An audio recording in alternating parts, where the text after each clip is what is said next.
comenzamos hablando del Greco en esta ocasión. Estamos hablando de una de sus obras más importantes, El caballero con la mano en el pecho, ¿verdad? Se rumoró mucho acerca de quién podría ser el personaje retratado, ¿sí? Lo cierto es que se trata de Juan de Silva y Rivera, alcaide de Alcázar y Toledo, hasta su muerte en el año de 1609. Aunque la pintura realmente presenta colores fríos y básicamente dos en este caso, que serían el negro y el gris, vemos que el personaje está totalmente iluminado. Eso es uno de los puntos que se deben de destacar técnicamente en esta obra, el manejo de la luz, incluso utilizando colores fríos o la ausencia de color, como se conoce en la teoría del color, el color negro. Y lo otro curioso de esta pintura también es que para cualquier lugar que nos movamos de los costados frente a la obra, podemos sentir la sensación de que el caballero con la mano en el pecho nos está viendo. Bien, este es otro de los artistas importantes de la escuela española que podríamos apreciar en esta exhibición que el Museo del Prado nos ha traído hasta el Paseo Liquidámbar en Tegucigalpa. Diego Velázquez es simple y sencillamente uno de los artistas más importantes de la pintura española, y uno de los principales puntos que hay que destacar de esta pintura es el hecho de que es una gran obra encargada por un rey para retratar a su hija.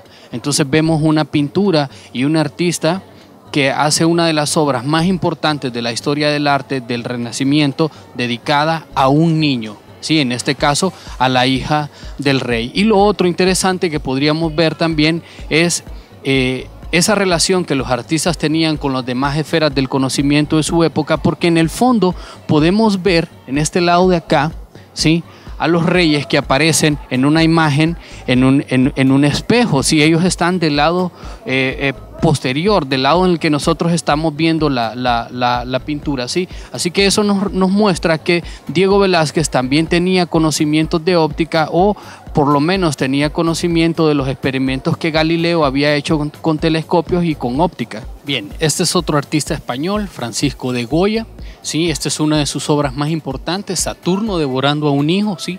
Esto nos remonta a la mitología griega. Pueden recordar que cuando en la mitología griega Cronos, que es realmente el personaje, recibe una profecía en la que dice que uno de sus hijos le va a quitar el poder. Entonces Gea, cuando tenía a sus hijos, daba a luz sus hijos, Cronos los devoraba.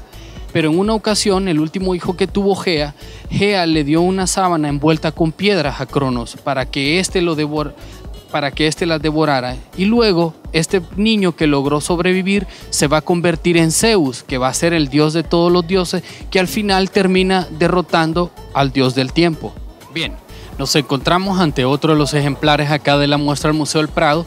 En esta ocasión tenemos a Sandro Botticelli, ¿verdad? Uno de los máximos exponentes de la pintura italiana, la historia de Anastasio de Onesi, y lo que vamos a destacar de esta pintura es que podemos ver acá uno de los primeros intentos de hacer una animación, ¿sí? Porque vemos que el personaje, Anastasio de Onesi, lo vemos acá, sale a pasear por el bosque, pero luego lo vemos en un segundo momento tratando de salvar a esta doncella que es atacada por dos perros, ¿verdad? Por un perro blanco acá y por un perro negro que levemente se logra percibir acá. Entonces es interesante que ya para 1483, para finales del siglo XVI, ¿verdad?, tenemos estos intentos de animación dentro de la pintura donde hay movimiento en los personajes y en la historia. Bien, tenemos ahora un retrato de Rafael, un destacado pintor italiano, ¿sí? En este retrato vamos a destacar algunas cosas, como ser el movimiento del brazo, ¿verdad?, copiado de la Gioconda de Leonardo da Vinci, y también la luz, los efectos de la luz sobre la tela. Podemos ver algunos detalles de la tela, ¿sí? Y esto es algo que la pintura italiana logró perfeccionar gracias al aporte de la pintura flamenca, que fueron ellos los que descubrieron el aceite de linaza para retardar el efecto de secado en la pintura, y eso les permitía entonces poder crear mejores y mayores efectos de lo que estaban retratando. Tenemos frente a nosotros otra obra de la escuela italiana, en este caso sería Caravaggio, David venciendo a Goliat, ¿no? Entonces vemos un tema religioso, y lo que llama poderosamente la atención de esta pintura siempre sigue siendo el tema de la luz y el efecto de cómo está cortada la cabeza, cómo la cabeza parece que está pegada al cuerpo, pero realmente ya ha sido cortada y queda en un movimiento flexionado frente a nosotros para que podamos ver a Goliat vencido con la herida con la que David logra provocarle la muerte. Esto sería pintura flamenca, en esta ocasión es Peter Bruegel, ¿verdad? El viejo, porque su hijo también así se llamaban, era algo que utilizaban para diferenciarlo. Vemos a la muerte cabalgando en un caballo rojo totalmente famélico, dejando una gran devastación y desolación por todos los campos en Europa. Esto nos recuerda evidentemente las grandes pestes y las guerras que sufrió Europa a lo largo de su historia. Otro artista importante de la escuela flamenca, David Teniers, ¿verdad? Y lo interesante de esta pintura es ver la osadía del artista de atreverse a reproducir o a hacer copias de obras de grandes maestros, como diciendo: yo también soy un gran maestro de la pintura, yo también tengo algo que decir y aportar a la pintura, porque tenemos acá Veronés, Tiziano, Tintoretto, de las cuales acá podemos ver en la muestra algunas de esas ejemplares, el Greco también, ¿verdad? El español. Entonces vemos el alarde de destreza técnica que él hace al copiar a otros grandes maestros de la pintura del siglo XVI, del siglo XVII. Tenemos un autorretrato de Alberto Durero, un artista alemán, el más importante del Renacimiento para Alemania.